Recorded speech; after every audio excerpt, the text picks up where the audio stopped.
Go for it. Well, Dad, you being a man of years, acquired knowledge,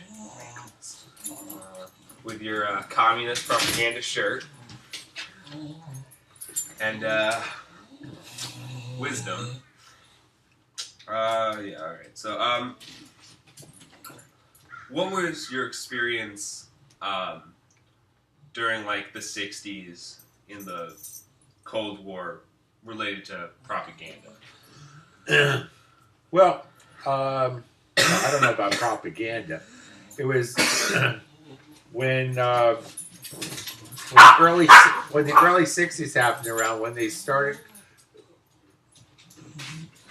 when they had discovered that you could have an ICBM missile, which is an intercontinental missile with an atom bomb on it that could blow you up, blow the United States up.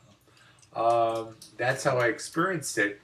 I'm 64 years old, and my whole life we had these drills and things on TV where they have these things called duck and cover, where if you were at high school, instead of having a fire drill, you'd have a duck and cover drill, where, let's see, in the mid 60s, they started telling everybody to go down to the basement and crouch in the hallway, in one of the halls at the very bottom of the high school.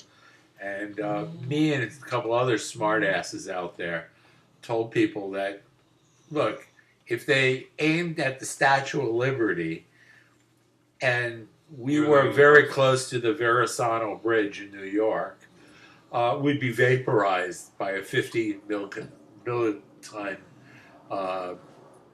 atomic hydrogen bomb, kissing our asses goodbye. This is before terrorism. We had countries where basically they would come and blow us up for being freedom loving, and so the story goes. So the story goes, and we what is it? We were told that the communists out there were bloodthirsty, non-Christian, and hated us because we were free. And that was basically what they told everybody. Was it used for justification of anything? Used for justification for what? What do you mean? Like a war, Vietnam, maybe? Well, Vietnam, the reason why they had Vietnam, which started in the 50s, but was escalated by Kennedy in '62.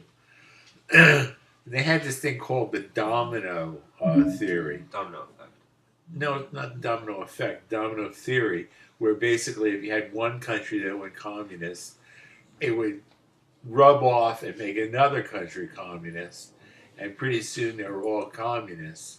And for no reason at all, they'd become communists. They didn't, I mean, communism is just so wonderful that, most people feel that, 3 squares and a cot is absolutely all that you can live for. And if you don't have the 3 squares and the cot, you're vulnerable to communism. So, do you have any other questions? Yeah, of course. Okay. Well, what were they saying about, like, the Vietnamese? Well, they were fiendish people who wanted to... I mean, what were they saying as the reasons that we had to do this, besides the domino effect? Like, well, there was this thing called the Gulf of Tonkin Amendment, which was basically a radar blip that LBJ used as a provocatory aspect to get us into fighting the North Vietnamese, which were basically surrogates for for Russia or China, which were bigger communist It was a countries. proxy war on both sides. Totally, totally. We don't really give a crap about the Vietnamese.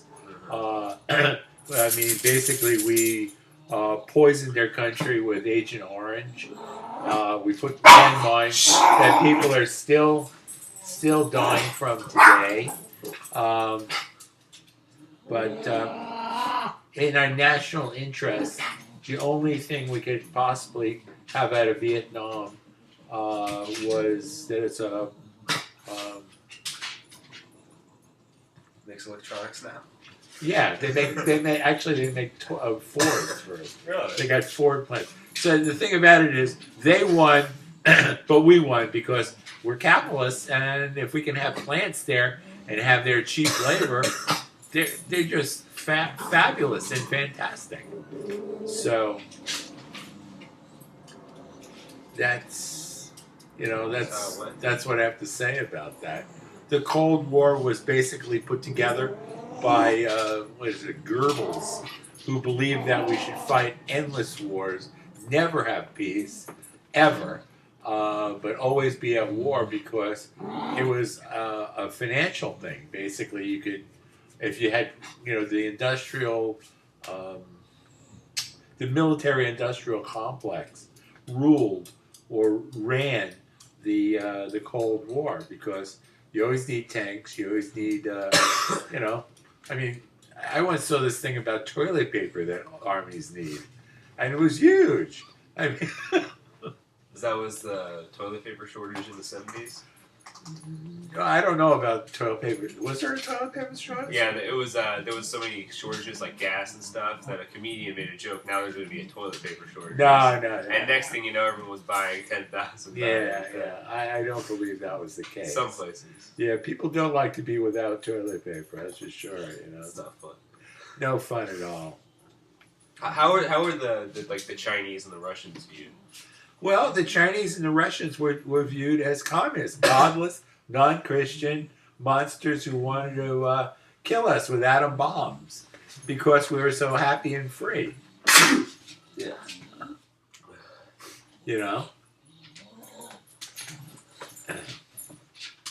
So, All right, I think that's. I mean, unless you want to help me further. In what way? How do you think that relates to the war on terror now? The war on terror is the new boogeyman.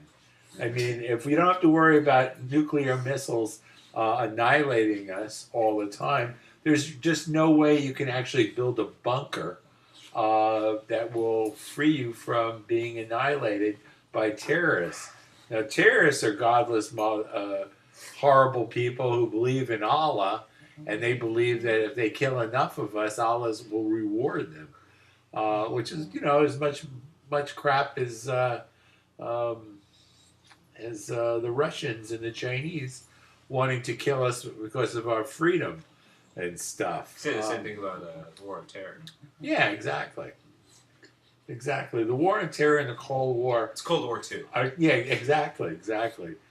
Makes us at war. If we're at war, that means we'll put up with all kinds of nonsense, like wireless taps. Warrantless wiretaps. And basically they want to listen to the population, bitching about how the government is so corrupt. Unfortunately, the people who want to foster the guns and stuff like that are insurrectionists. They're not... Texas trying to secede? Yeah, but they're not communists, and they're not nationalists. They're crazy because they're secessionists. Secessionists, right? Well, insurrectionists. I see that.